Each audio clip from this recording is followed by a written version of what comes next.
Bien, buenos días. Vamos a dar inicio al tema del día de hoy. Vamos a revisar lo que es el concepto de inteligencia. Inteligencia y personalidad, le voy diciendo desde ya, son los temas que tienen mayor cantidad de teorías.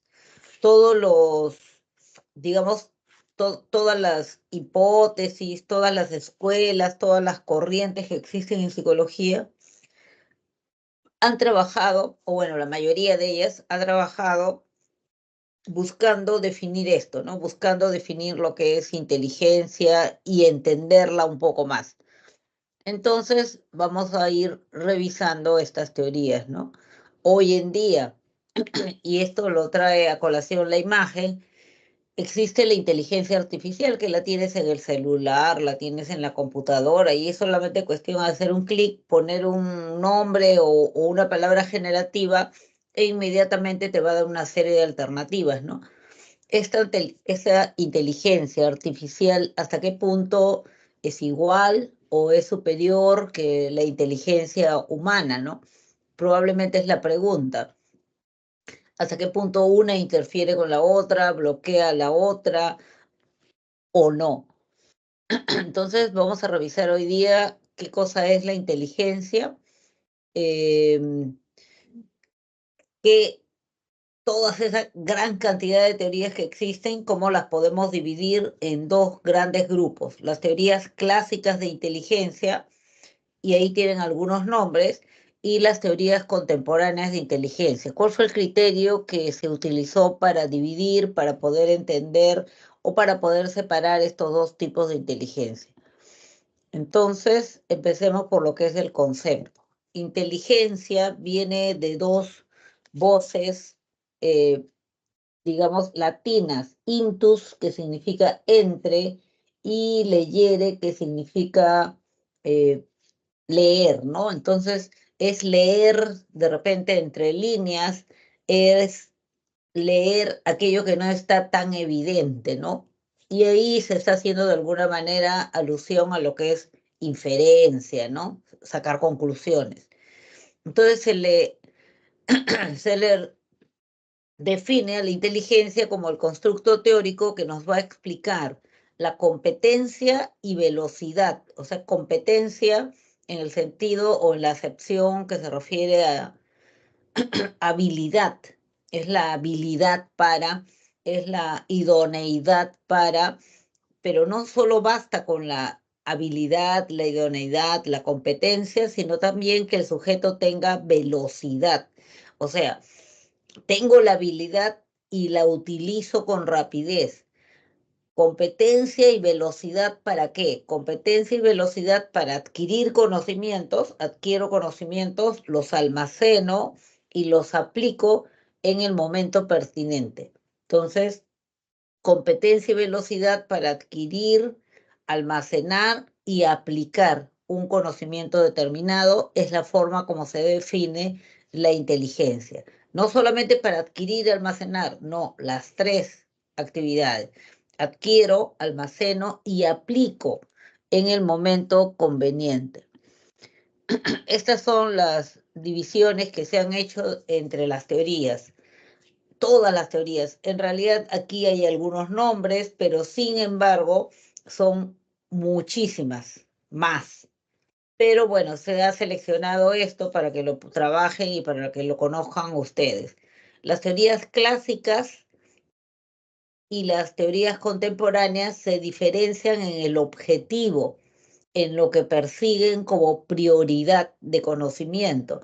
En el caso de las teorías clásicas, también llamadas psicométricas, y esto les puede dar mayor explicación desde el título, se llaman así, uno, clásicas, porque se parecen más a la primera teoría que se construyó, la primera teoría que surgió.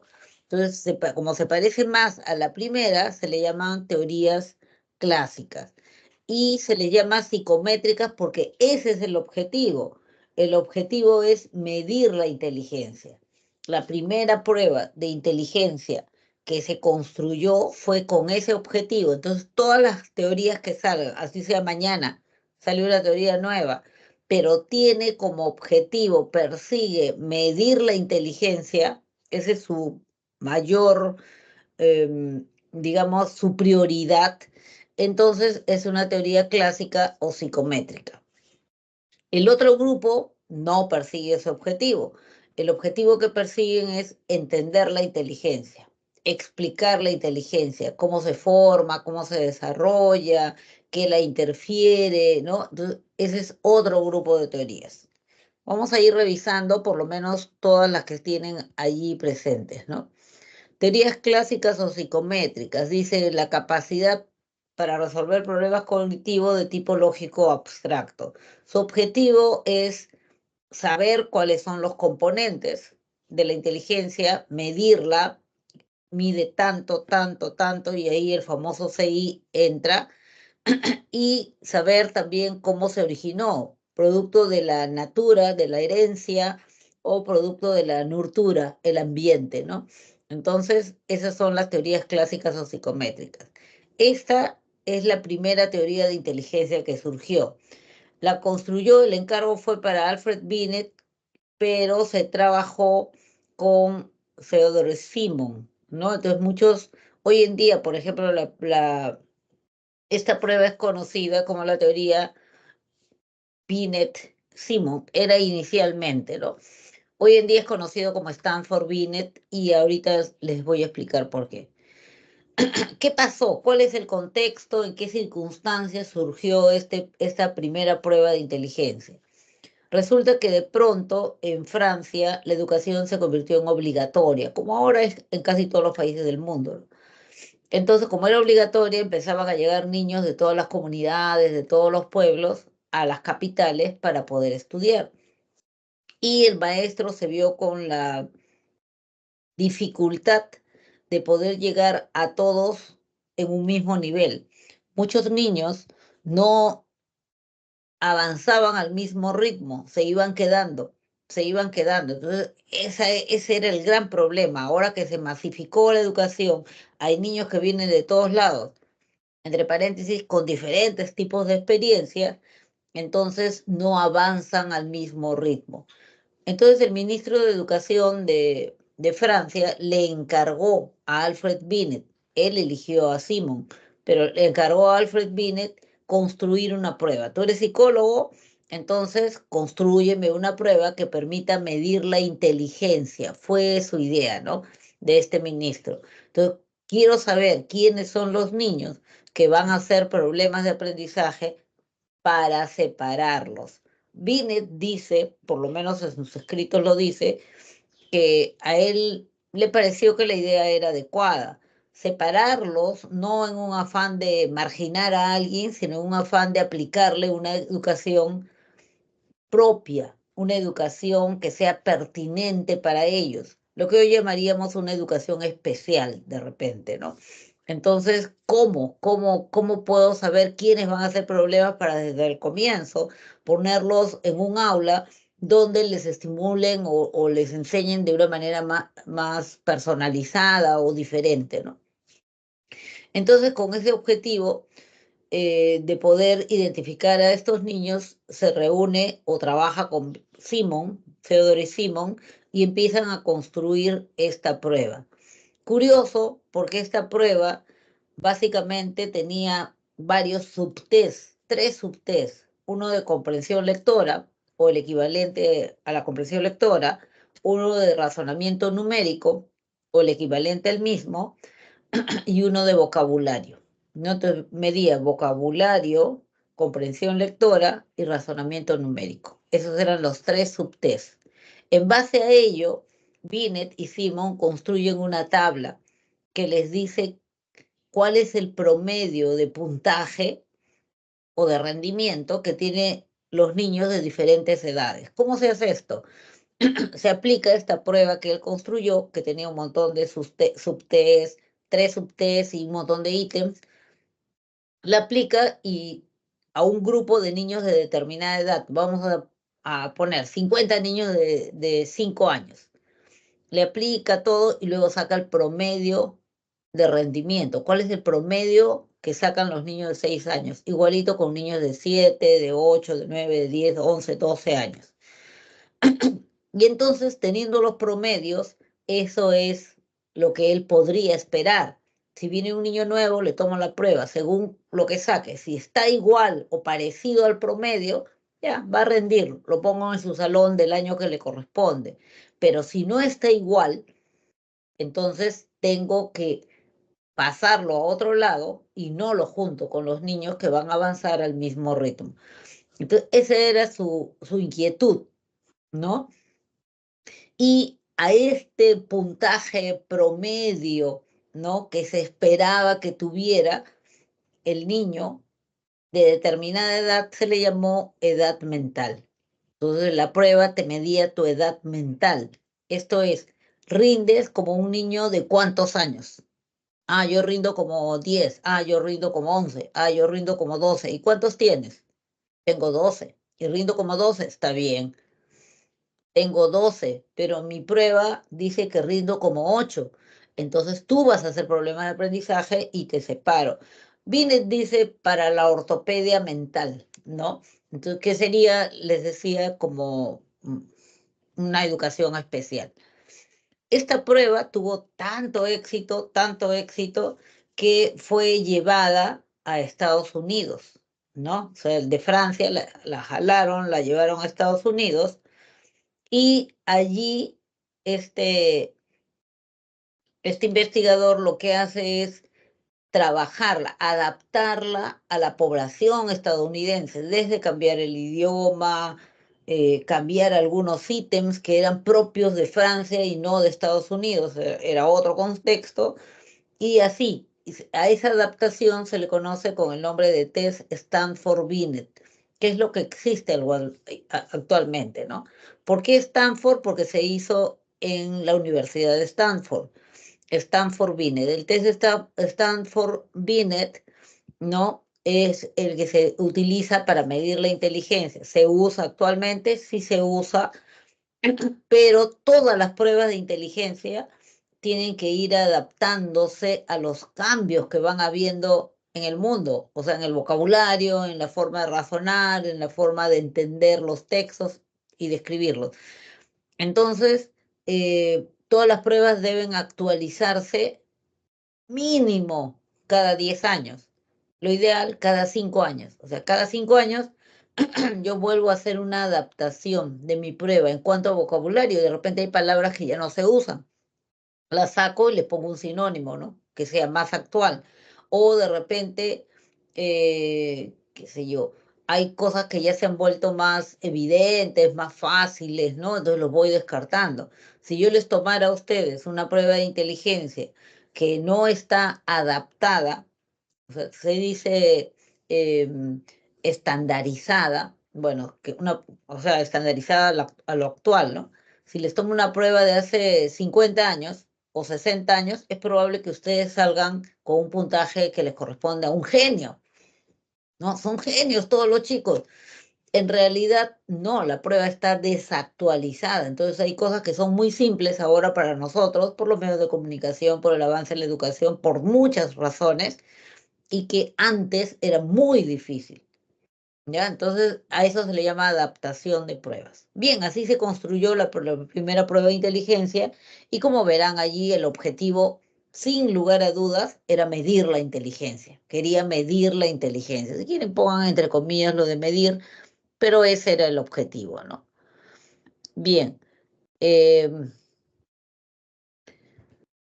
ya decía, surgió el concepto de edad mental, la edad que ha alcanzado la mente, entre comillas, si quieren lo de mente, que es un tema bastante cuestionado, de un sujeto en comparación con el puntaje promedio de rendimiento de un grupo etario. Etario significa de un grupo de gente que tiene la misma edad.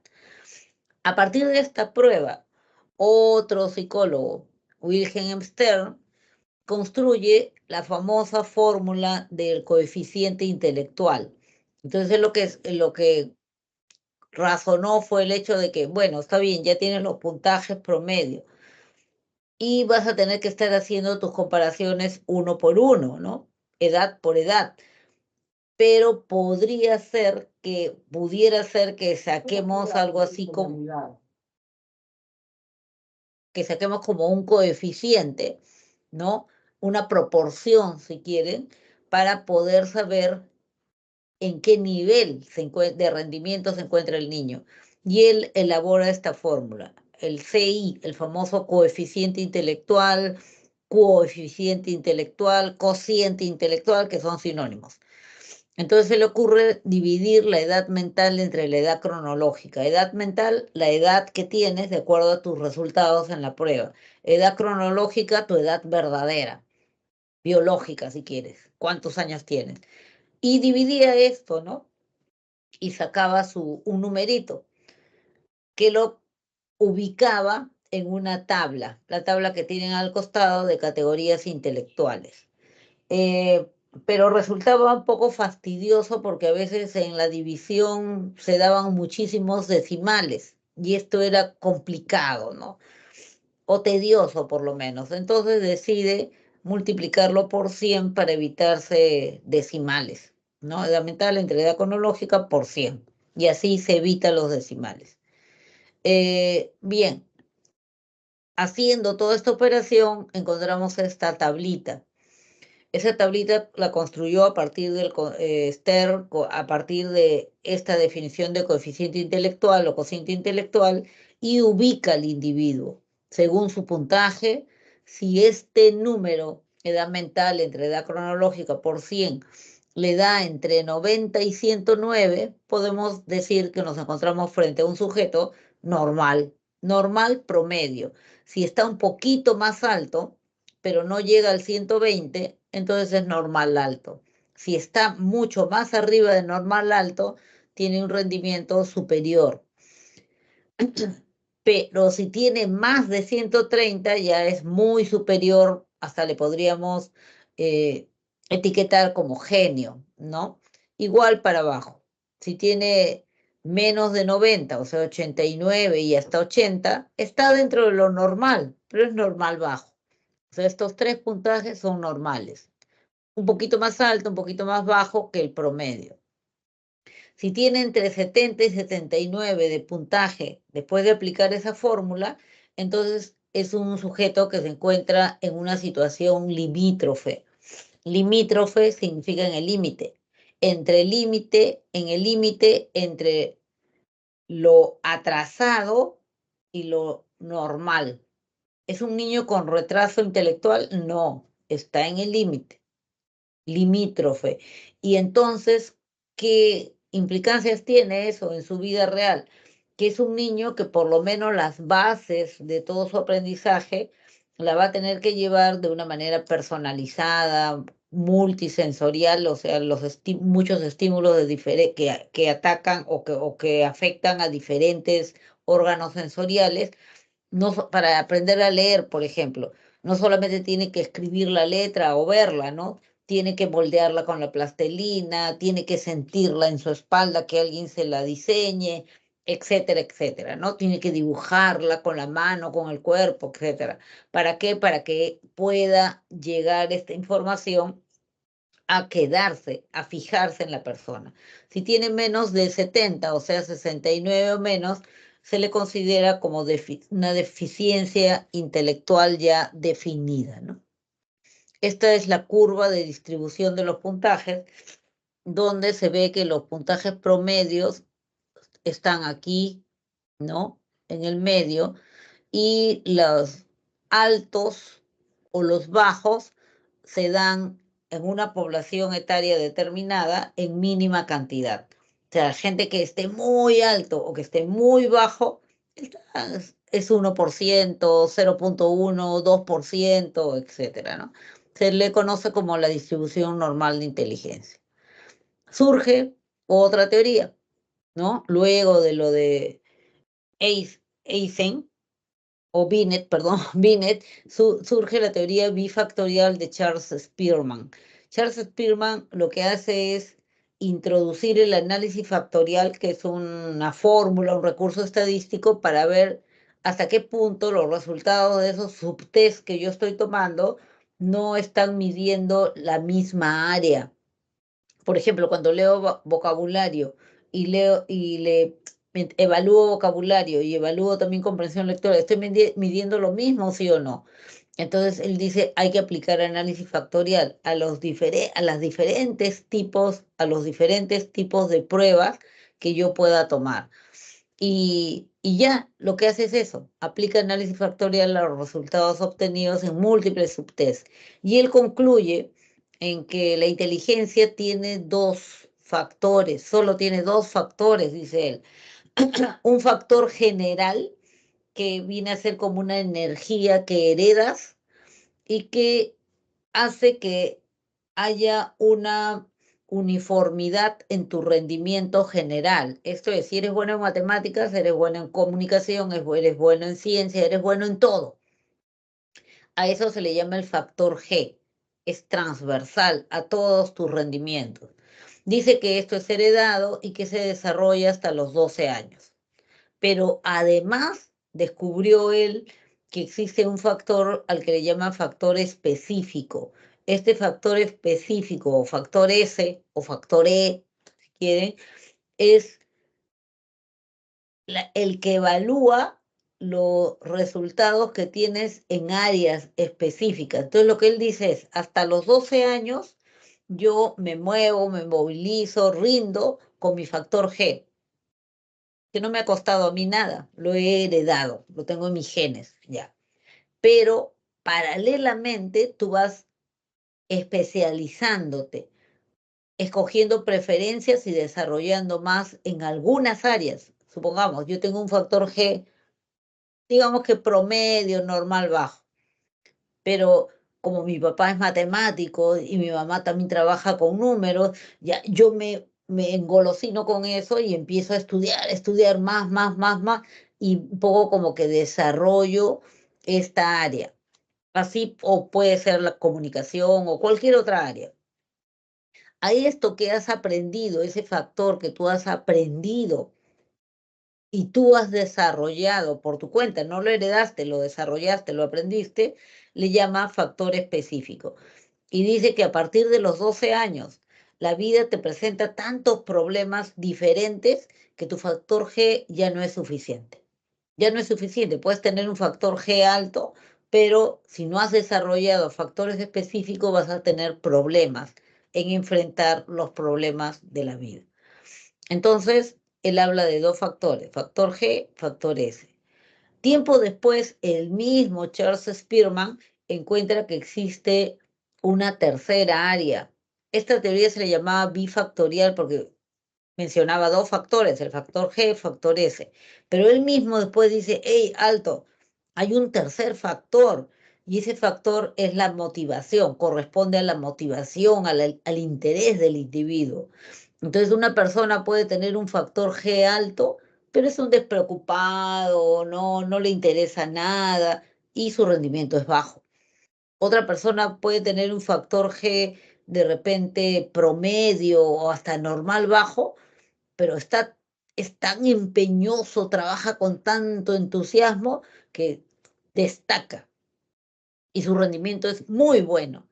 Entonces, la motivación, dice, es el tercer factor, pero digamos que con hidalguía reconoce que no sé cómo se puede medir. No sé cómo se puede medir y simplemente lo enuncia, pero su prueba actualmente que existe y está estandarizada solamente te mide factor G y factor S, nada más, ¿ya? Aparece en Estados Unidos, por supuesto, una teoría denominada teoría multifactorial. Charles Spearman tenía una teoría bifactorial porque medía dos factores, el G y el S. Louis Leon Thurston aplica un montón de pruebas de ítems reactivos y él identifica 7 habilidades mentales que forman parte de la inteligencia general, pero que son independientes una de la otra. Esas son las 7 habilidades. Memoria, que es la capacidad de almacenamiento, razonamiento, que es la capacidad de inferir algo, fluidez verbal, que es la capacidad de manejar el vocabulario, sea corto o sea chico, pero manejarlo para armar oraciones, para armar discursos, para escribir, etcétera, ¿no? Otro es el significado verbal, que se refiere solamente al vocabulario, no a cómo lo usas, sino cuántas palabras conoces. Otro es habilidad numérica, que es la habilidad o facilidad para trabajar con los números. Otra es la habilidad espacial, que se refiere a la habilidad de hacer manipulaciones espaciales mentalmente. Cómo corto una pirámide para poder, con un solo trazo en la cartulina, para que pueda después armar la pirámide con base pentagonal. ¿Cómo la tendría que cortar? ¿Cómo la diseño? Mentalmente. Eso es habilidad espacial. Y también tenemos la rapidez perceptual, que es la velocidad para captar, entender las cosas rápidamente. ¿No? Rápido capto, rápido me doy cuenta. Eso le llama rapidez perceptual. Surge otra teoría que también utiliza análisis factorial, pero en ítems diferentes, que es la teoría de Raymond Cattell, bueno, como quiera. Raymond Cattell identifica dos tipos de inteligencia, la inteligencia fluida y la inteligencia cristalizada. La inteligencia fluida, para que se acuerden, les digo, es la inteligencia que fluye. Esto es, la inteligencia que es espontánea, que es heredada, es como la inteligencia intuitiva, si quiere, ¿ya? Y que utiliza, ¿qué cosa? Utiliza las imágenes visoespaciales, o sea, lo que ves, lo que percibes, armas rápido, sacas de los resultados. Es una inteligencia más natural, si quieres. Dice que esa inteligencia va subiendo, subiendo, creciendo, creciendo, creciendo, hasta determinado nivel, hasta la adultez temprana y un poquitín de la adultez intermedia, y después se estanca. O sea, ya no tienes tanta facilidad para entender las cosas, ¿no? Entender las cosas nuevas y adaptarte a ellas, adaptarte a los cambios con rapidez, ¿no? Entonces, eso es inteligencia fluida. En cambio, la otra, la inteligencia cristalizada, es la inteligencia de lo aprendido en la vida. Tu experiencia, tus vivencias, tu maestría, tu doctorado, todo lo que has ido aprendiendo en la vida, lo acumulas así en un cofrecito de cristal, el cristal que es tan valioso, todo esto que has acumulado también es valioso, y lo aplicas. ¿Cuándo? Siempre en realidad, pero con mayor fuerza y con mayor importancia a partir de la adultez intermedia. O sea, siempre cada vez que usas un conocimiento, utilizas tu inteligencia cristalizada. Cada vez que haces inferencias, utilizas tu inteligencia cristalizada. O sea, usas lo que ya tienes acá guardado para aplicar. Pero después, en el periodo de la adultez intermedia para adelante, el sujeto ya casi todas las herramientas que tiene para resolver problemas están en su inteligencia cristalizada, ¿ya? Entonces, Cattell separa estos dos tipos de inteligencia. Profesor, otra consulta. Dime. ¿La inteligencia fluida solo funciona con información no verbal? No, información no verbal, no necesariamente, ¿ah? Porque la inteligencia fluida también la puedes encontrar, por ejemplo, claro, es una inteligencia que se basa en visoespacialmente, ¿no? Pero razonas también más intuitivamente. Puede ser también utilizando las palabras, el vocabulario, pero más que nada lenguaje oral, no una inteligencia que tenga que resolver fórmulas o recurrir a conocimientos adquiridos. No. En cambio, la inteligencia cristalizada sí es una inteligencia aprendida, es una inteligencia desarrollada, la inteligencia del razonamiento verbal. Acá es el razonamiento verbal. Acá no tanto, es más intuitiva, más visoespacial, dice, ¿no? Utiliza su memoria mecánica, pero también tiene que ver, por ejemplo, esas personas o esos jóvenes o niños que son rápidos con las palabras, con el vocabulario, no tanto para la inferencia, ¿no? Sino porque las palabras le sirven para ir armando sus imágenes, ¿no? Bien, pasamos a las teorías contemporáneas. Las teorías contemporáneas se le llama así a las teorías que ya tienen otro objetivo y que fueron posteriores a la de Binet, ¿no? Entonces buscan entender la inteligencia y ver cómo es que se va desarrollando o formando, ¿no? Ya, nada, vamos a revisarlas nomás. Acá tenemos la teoría de Jean Piaget. Son teorías estructuralistas, ¿no? Constructivistas. La teoría de Jean Piaget, conocido por sus aportes en lo que es inteligencia, él dice que la inteligencia es la resultante de la maduración del sujeto. Entonces, esta teoría se le llama por eso psicogenética, como genética de la génesis, ¿no? De los genes. Entonces se le llama teoría psicogenética porque él dice que la evolución de la inteligencia es algo, es como una prolongación de la embriogénesis, una prolongación, o sea, es algo que se va a dar. Lo único que necesita el sujeto es interactuar con su ambiente, nada más. Mientras interactúe con su ambiente, va a ir desarrollando habilidades intelectuales, ¿no? Que se van a ir luego puliendo por su contacto con el entorno, etcétera, pero que siguen una secuencia determinada. Siguen una secuencia determinada. Entonces él dice, eso va a ser espontáneo. Y se va a dar siempre que se produzca algún tipo de desequilibrio en el sujeto. Entonces, es como si dijera, la inteligencia está formada o se va formando a través de constructos. Se construye acá, yo tengo una configuración de un conocimiento, pero cuando amplío ese conocimiento, este constructo que tengo se rompe para incluir también allí el nuevo conocimiento y se forma otro. Y tengo otro conocimiento, se rompe para formar otro. Entonces, por eso es un psicólogo constructivista. Asume que la inteligencia es algo que se va construyendo permanentemente. Pero dice él que esta habilidad para hacer eso, es algo psicogenético. O sea, es algo que viene con la maduración de la persona y que se va puliendo, mejorando con su relación interpersonal.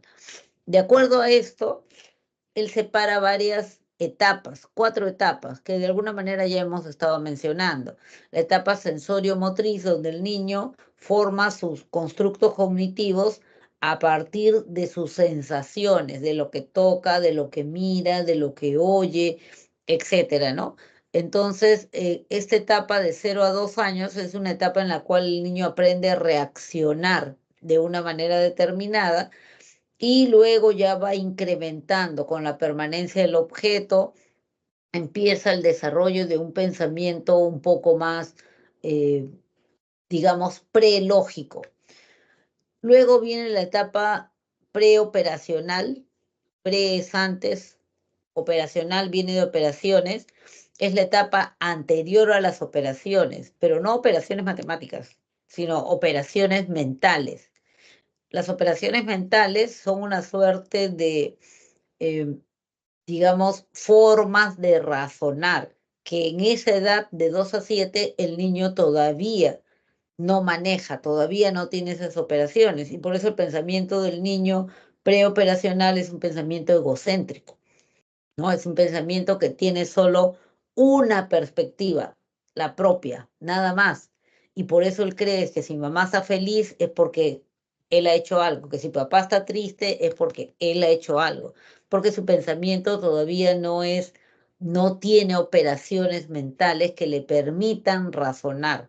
Se guía por lo que ve, por las apariencias, o sea, por lo que le dicen. Si la mamá le dice, ya no te voy a querer porque no has terminado la sopa, él se lo cree, se guía por las apariencias, por lo que escucha, por lo que ve, por lo que le dicen, por lo que toca, etcétera, ¿no? Se le llama etapa preoperacional. Luego de eso, él dice que viene la etapa de las operaciones ya, operaciones concretas. ¿Qué significa esto? Que el niño ya puede operar, ya puede razonar. Ya empieza aquí el razonamiento lógico y las operaciones mentales importantes para el niño vendría a ser la reversibilidad y también otra operación importante es la conservación. O sea, sabe que así él no ve algo, existe, sabe que si yo agarro una botella de gaseosa que es más o menos de este alto y la vacío en un vaso ancho, pero más corto, la cantidad de líquido se conserva, ¿no es cierto? ¿Por qué? Porque él puede hacer la operación inversa, operación mental, agarrar todo lo que está en este vaso ancho y volverlo a la gaseosa y corresponde a lo mismo. Eso es la reversibilidad, puede rehacer, puede retornar al punto de origen. Entonces, esto es lo que le permite, las operaciones mentales son las que le permiten al sujeto clasificar, son las que le permiten al sujeto razonar y tener un pensamiento ya o una inteligencia lógica, pero con una limitación.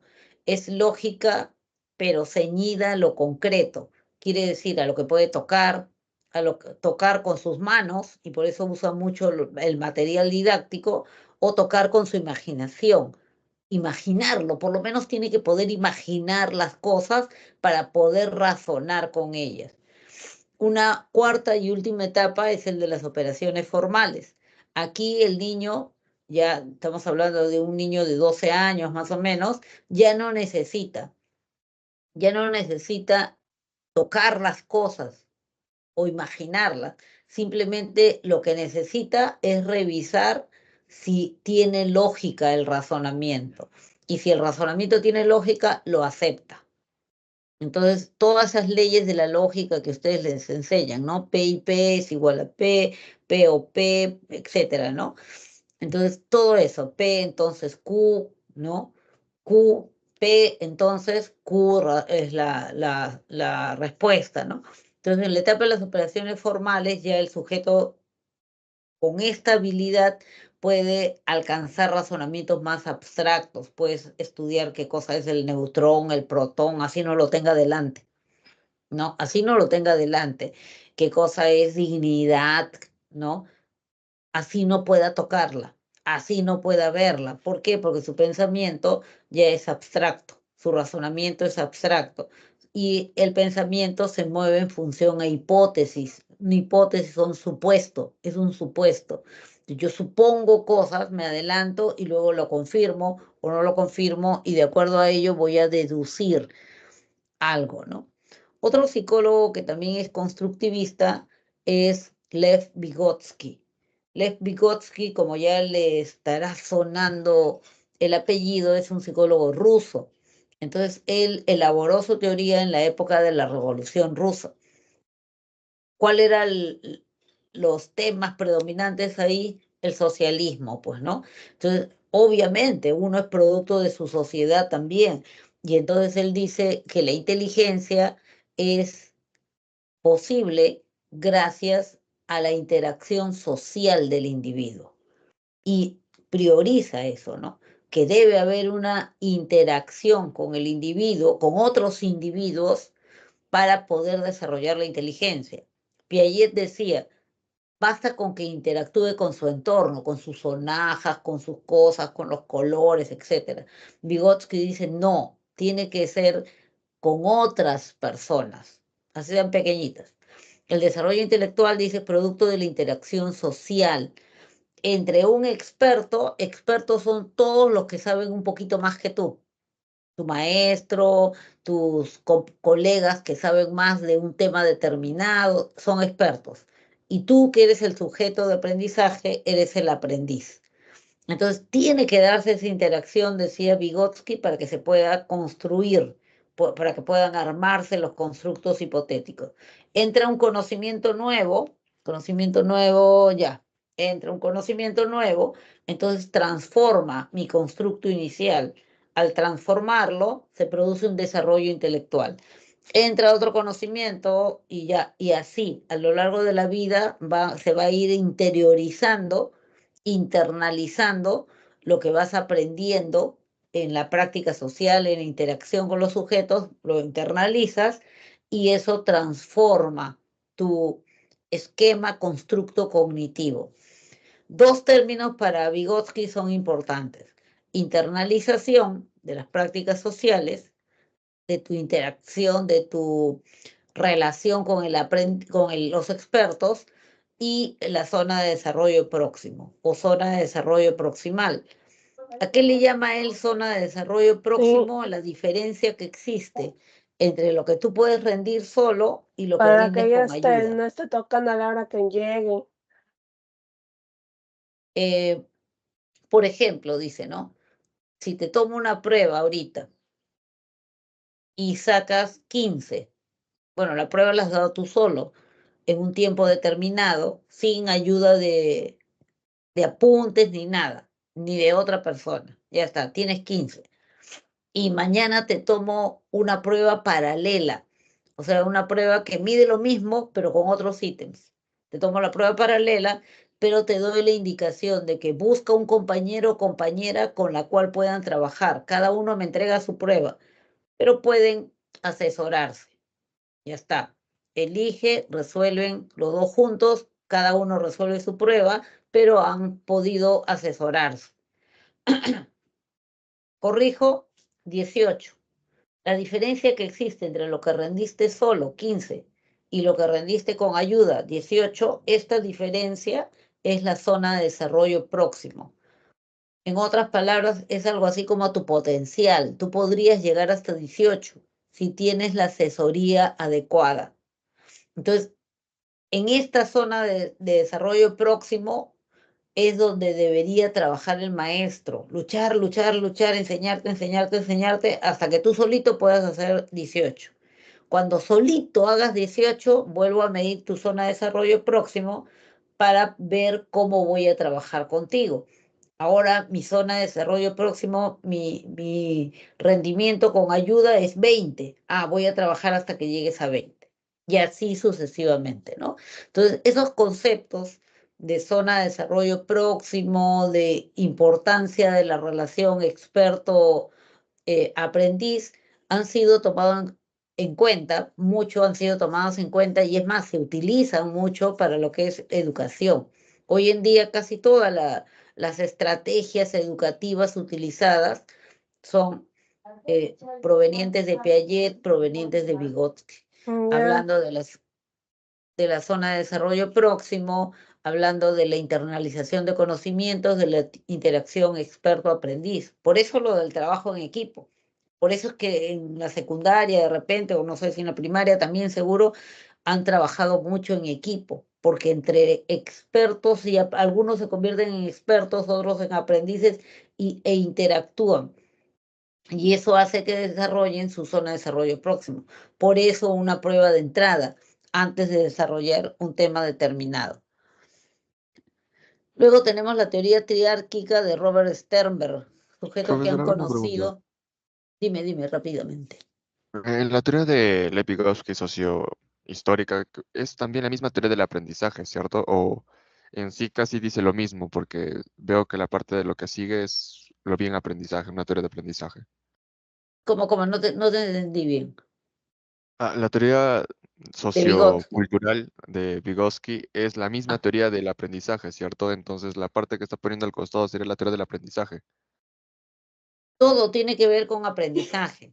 O sea, Vygotsky lo que dice es, tú vienes al mundo con un repertorio determinado, pero ese desarrollo intelectual de tu inteligencia lo logras cuando interactúas con otras personas.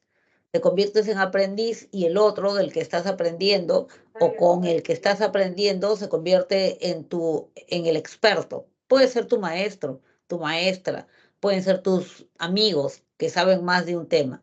Entonces, esto es, internalizas lo que luego has aprendido en esa interacción, lo internalizas, lo guardas, y eso reconstruye tu constructo cognitivo.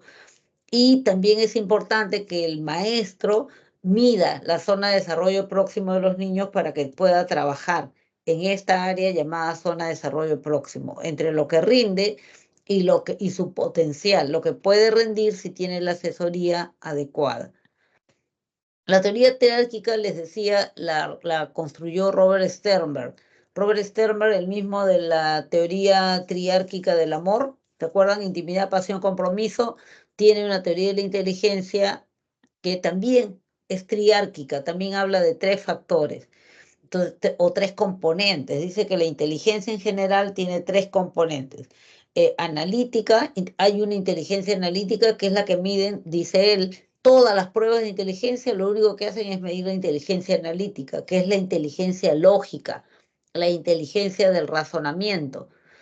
Pero también existe una inteligencia creativa, o sea, inteligencia para innovar, inteligencia para crear otras formas, ¿no? Y además, dice, existe una tercer tipo de inteligencia que le llama la inteligencia práctica, que es la inteligencia que te ayuda a utilizar todo lo que el razonamiento, la creatividad te puede dar, pero para solucionar un problema concreto. Aquí la figurita sí está más interesante, dice, está lloviendo mucho, todos tienen paraguas, esta señora no trajo el paraguas, agarra su bolsa de plástico y se lo pone en la cabeza. ¿Solucionó? Sí, solucionó el no mojarse tanto.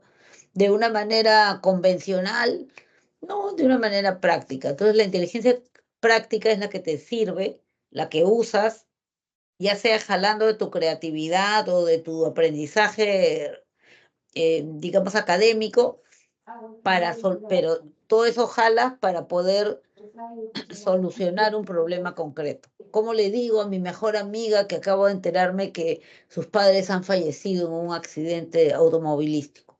¿Cómo le digo para que sufra lo menos posible? Eso es inteligencia práctica, lo que yo haga en concreto.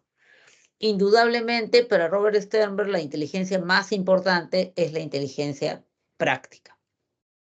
Luego tenemos a Howard Gardner. Él nos habla de las inteligencias múltiples partiendo de la idea siguiente. Si la inteligencia es la capacidad de resolver problemas y existen una gran variedad de problemas en el mundo, entonces debe haber también una variedad de inteligencias. Entonces, consecuente con ello, él propone 8 tipos de inteligencia, ¿ya? Entonces él dice, existe una inteligencia lingüística. Una inteligencia lingüística que tiene que ver con el manejo que tienes de las palabras. El orador, el novelista, el conductor de un programa, el animador, tienen inteligencia lingüística porque saben manejar muy bien su vocabulario. Luego tenemos la inteligencia sinestésica, cinética, corporal. Se refiere a la inteligencia que se ve cuando tú sabes dominar, manejar tu cuerpo, sabes manejar de manera diferente, excepcional, si quieres, tu cuerpo. Eso le llama inteligencia sinestésica o corporal. Otro nombre más tenía, por acá lo voy a buscar, ¿ya?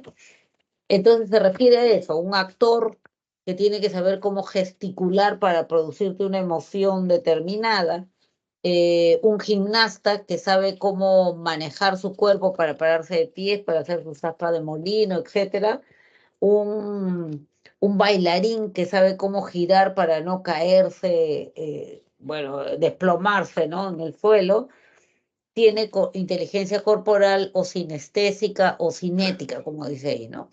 Luego viene la inteligencia naturalista, que es aquella que tiene la persona que sabe llevarse bien con la naturaleza. Esto es, aprovecha la naturaleza, animal, vegetal, etcétera, aprovecha la naturaleza, pero no la daña.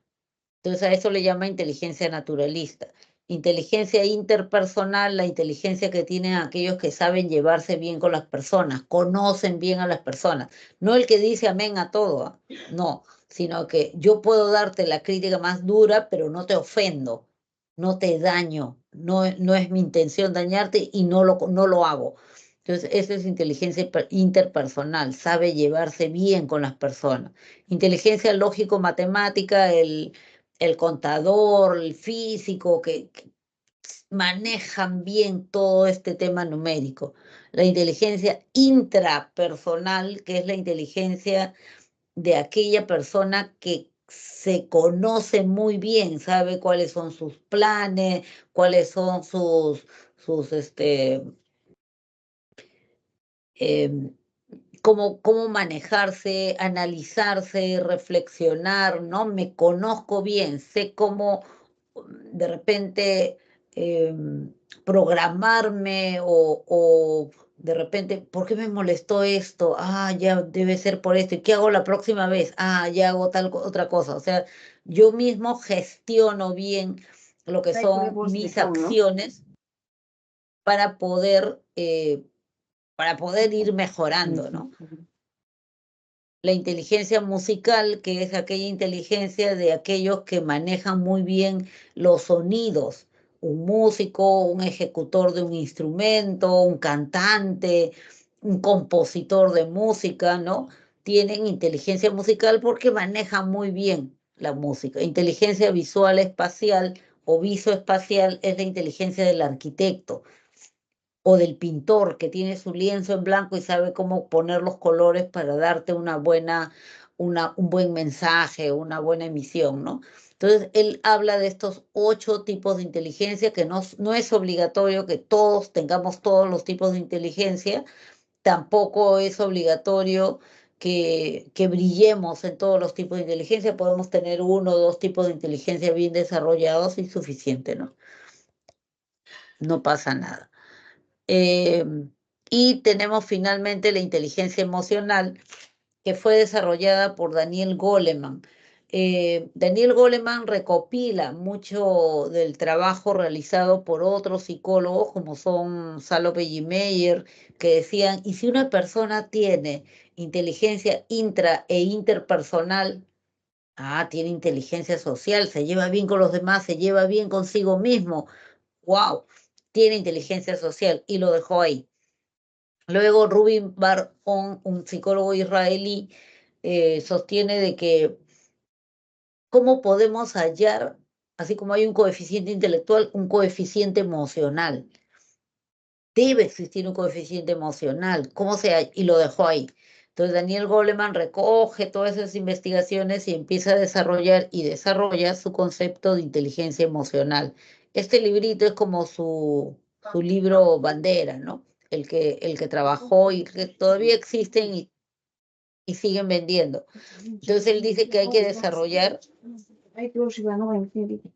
cuidado con sus micros, por favor, que hay que desarrollar estos 5 tipos de habilidades para poder alcanzar la inteligencia emocional, ¿ya? El autoconocimiento, conocerme bien, conocer mis emociones, darme cuenta de ellos y saber manejarlas, y a eso le llama autocontrol, saber manejar mis emociones, mantenerlas en equilibrio.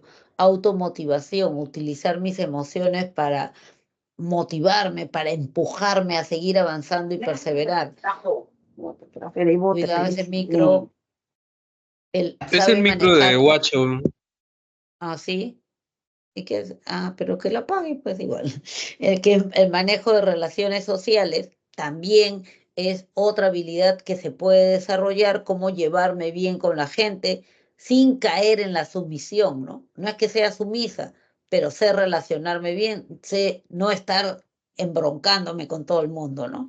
Y la empatía, que es la capacidad de ponerme en el lugar de la otra persona, en el lugar emocional de la otra persona, no el que consuela, ¿no? Sino que yo me pongo en su lugar y como ya tengo un conocimiento de mí mismo y de mis emociones, sé qué necesitará, qué tendrá que escuchar, qué querrá escuchar en este momento. Bien, esa es la clave de respuestas para que puedan, luego de hacer su resumen, trabajar el tema, hacer su organizador gráfico, desarrollar la práctica, puedan cotejar en qué temas sí están bien y qué temas todavía les falta desarrollar un poquito más. Y bueno, todavía tienen la atención del psicopedagógico, aprovéchenla y eso sería todo de mi parte, salvo que haya alguna pregunta rapidito para atender, si no, nos quedamos ahí. ¿Sí? Ya. Entonces, eso sería todo por ahora. Muchísimas gracias por su atención y ya nos estamos viendo la próxima semana. Chau. Profe, una Chao, consultita mis última. cuídese. Dime, rapidito. La inteligencia se podría definir como la facilidad de aprender algo o la habilidad de algo o de tener algo. Adquirir, almacenar y aplicar conocimientos. Habilidad para esas tres cosas, Adquirir conocimientos rápido, los almaceno y los aplico en el momento pertinente. Gracias, profe. Chao.